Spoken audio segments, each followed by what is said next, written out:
I lost Arthur on a Tuesday in November, and I remember thinking how strange it was that the world just kept going. The mail still arrived. The neighbor's dog still barked at the fence. The sky outside our kitchen window in Kitchener was the same flat gray it always was in late autumn. Nothing stopped, nothing even paused. And I stood there in our kitchen, holding a mug of tea I hadn't touched, wondering how that was possible. We had been married 41 years. I was 63 when he died, and I had genuinely never imagined what life would look like without him in it.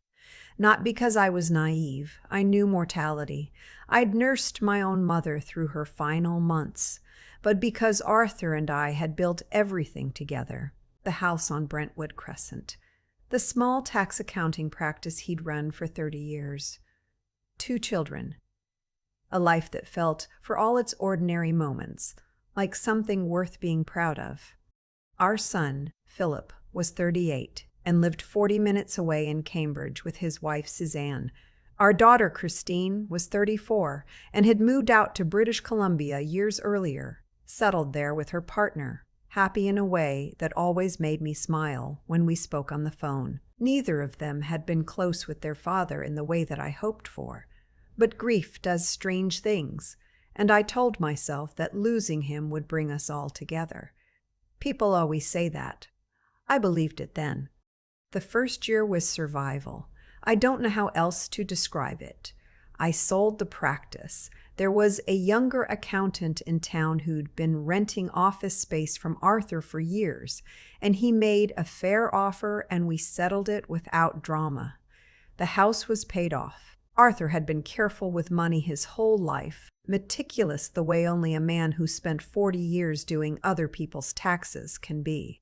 We had savings, modest but solid. I had his pension, his life insurance, my own small retirement income from my years teaching at the secondary school. I wasn't wealthy, but I wasn't frightened, and I was grateful for that. What I was, more than anything, was lonely. Philip called every Sunday.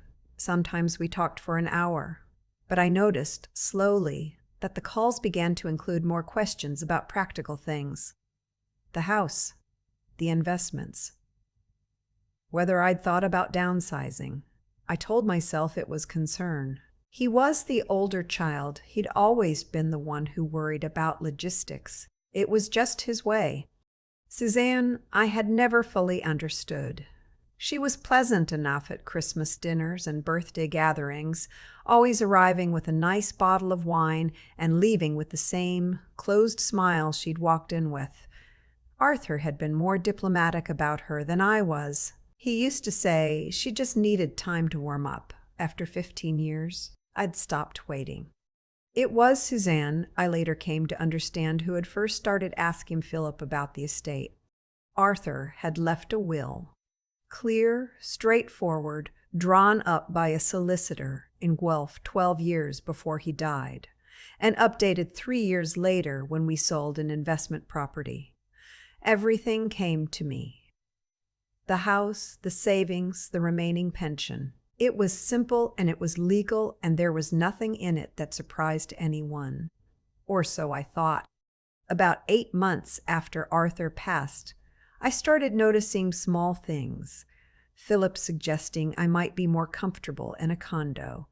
Suzanne mentioning a lovely retirement community in Waterloo that a friend of hers had moved her mother into. The conversations were always light, always framed as helpful.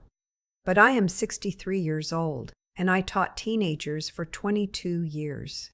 I know when someone is trying to steer me somewhere. I said nothing. I just watched. Then, 14 months after Arthur died, on a Thursday afternoon in January when the roads were icy and I had just come inside from scraping my windshield, my phone rang. It was a number I didn't recognize, a Guelph area code. I almost didn't answer. The man on the other end introduced himself as Graham Elliott.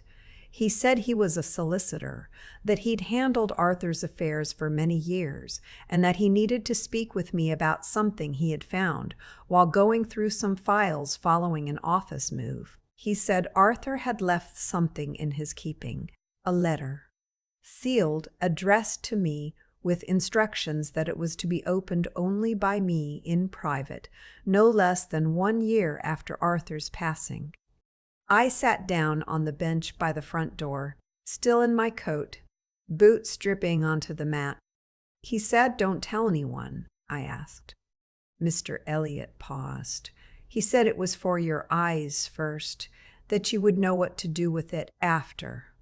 I drove to Guelph the following Monday. The roads were clear by then, a cold, bright day, the kind of January morning where the sun lies to you about how warm it is. Mr. Elliot's office was on a quiet street near the old downtown core, the kind of building that looked like it had been a house first, modest and unhurried. He met me himself, brought me tea without asking, and set a sealed envelope on the desk between us. My name was on it in Arthur's handwriting. That neat, slightly tilted hand I had watched sign checks and birthday cards and school permission forms for 4 decades. I waited until I was in my car to open it. Arthur wrote 4 pages. I have read them so many times I could probably recite them from memory now, but I won't try to reproduce them exactly because they were mine. They were private, and some of what he wrote was simply between a husband and a wife. What I will say is this: Arthur had known something was wrong long before I did. He'd noticed the same things I had noticed, the gentle redirecting, the questions about finances, and he'd gone 1 step further than I had. He'd asked questions of his own. Quietly, the way he did everything. He had discovered that Philip and Suzanne had significant debt, not the ordinary kind. Not a mortgage stretched a little thin or a car payment behind.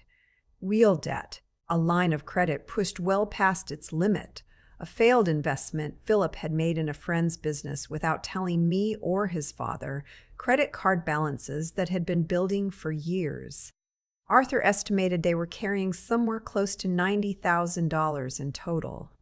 He'd never confronted Philip. I asked him once, in my mind, reading those pages in the parking lot, why not? And I think I know the answer without him having to say it. Arthur protected people. He always had. He would have told himself there was time, that Philip would come around, that a confrontation would only fracture things further. He was wrong about that, but he was kind, and I can't fault him for kindness. What he did instead was this: he'd gone back to Mr. Elliot and made some additions to his directives. Not to the will itself. The will remained exactly as it was, but to a set of instructions he'd left privately with the solicitor, instructions that concerned what should happen if I ever faced legal pressure relating to the estate. He documented everything he knew about Philip's financial situation. He'd made a separate record of his own accounts, his own assets, what was mine by right. And he'd written me this letter asking me to understand, to not be blindsided, and to trust myself when the time came. I drove home and sat with it for 3 days before I told anyone. I told Christine first. She cried on the phone, that quiet kind of crying where someone is trying hard not to let you hear it. She said she'd had her own doubts about Suzanne for years. She asked if she should fly home. I told her to wait. Things moved faster than I expected after that. 2 months after my visit to Mr. Elliot, Philip asked if he and Suzanne could come for dinner. This was not unusual. We had dinner together every few weeks, had done since Arthur passed. They arrived on a Saturday evening. Suzanne with a bottle of Niagara Riesling. Philip with the kind of careful energy I recognized by then as preparation. We ate. We talked about ordinary things. And then over coffee. Philip told me they'd been consulting with a lawyer of their own. He said it carefully, the way you say something you've rehearsed. He said there were questions about the will. that he'd been told there might be grounds to revisit how the estate had been distributed. He used words like equitable and family contribution and long-term caretaking expectations. None of it was aggressive. It was worse than aggressive. It was polished. I looked at Suzanne. She was looking at her coffee cup. I said I would need some time to process what he was telling me. He nodded like that was reasonable. I called Mr. Elliot the next morning. He had, it turned out, been expecting something like this. He'd already been in contact with a litigator he trusted, a woman named, and I always have to smile when I say this, because Arthur would have found it perfectly fitting, a woman who specialized in contested estates, who had handled dozens of cases just like mine, and who, when I sat across from her in her office in Cambridge the following week, told me with a calm that I found genuinely steadying, "You have nothing to worry about. The will is airtight, but we should respond carefully." We responded carefully. The letter from Philip's lawyer arrived in March.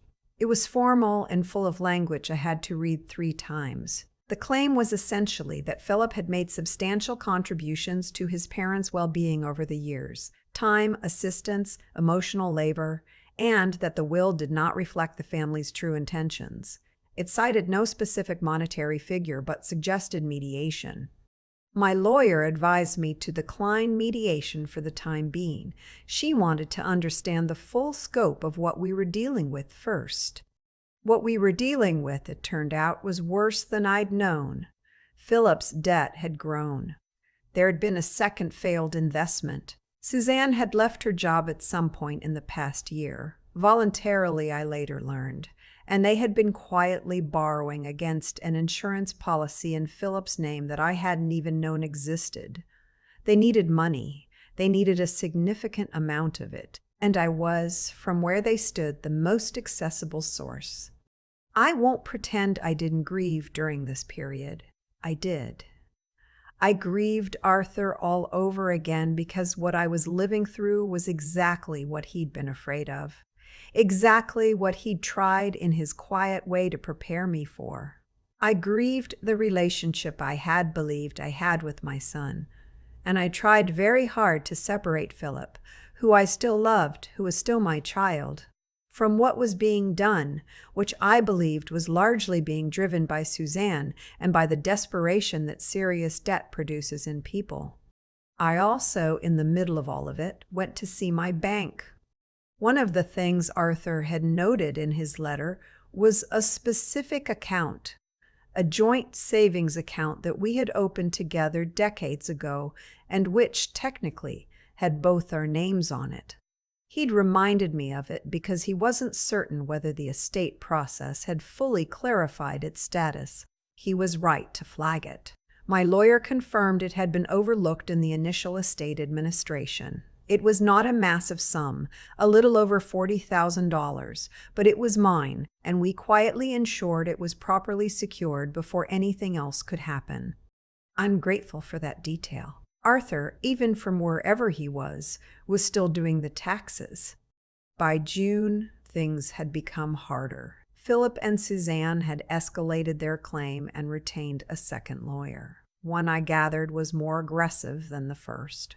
I received a letter demanding I provide a full accounting of all assets. My lawyer called it a fishing expedition. She was not alarmed. I was trying not to be.